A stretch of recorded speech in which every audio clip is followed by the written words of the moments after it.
So, any news, or at least any bright ideas? I'm sorting it. I need to know what's going on.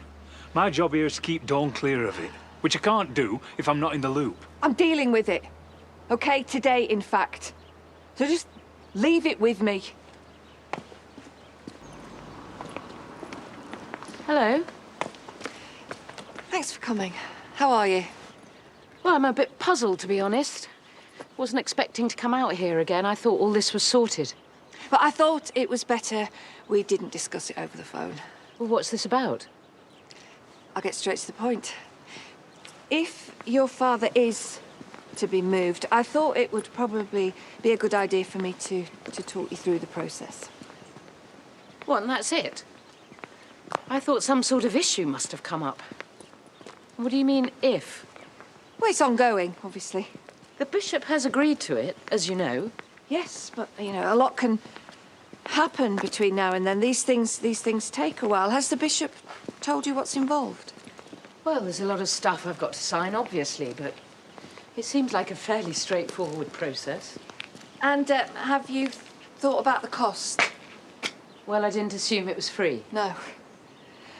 Well, apart from paying the people who are physically digging up your father's remains, there's the business of engaging an undertaker, and then transportation to Portsmouth, isn't it? Hardly the ends of the earth. And then there's an interment service when you get there. You know, funerals aren't cheap, as I'm sure you're aware. Are you okay with that? I think you'll find I have the wherewithal to cover it. Not that talking about money is in any way distasteful or anything. Not happy about this conversation. I'm sorry. The last thing I want to do is upset you. It's just a lot to take on, especially with all the expense. And as I've said, I can afford it, so what's the problem? None. But I also wondered if you'd considered the spiritual aspect of all this. Your father, well, I believe he's not there anymore. He's with God now, and what's left is just a vessel, or was. Yes, I am aware of basic Christian doctrine, believe it or not. I didn't mean to imply. It's just I would hate you to go through the heartache of doing this because you thought somehow it would make a difference to him. What, so he's up in heaven saying, Jean, leave me where I am, it's fine? Look. There's no heartache. I want my father buried near me, that's all. You told me you were doing this because you were abroad when it happened, when he died, and you regret not being at the funeral. Well, of course I do. The arrangements were made and I couldn't do anything about it, so what? Well, funerals are one way of saying goodbye to the departed.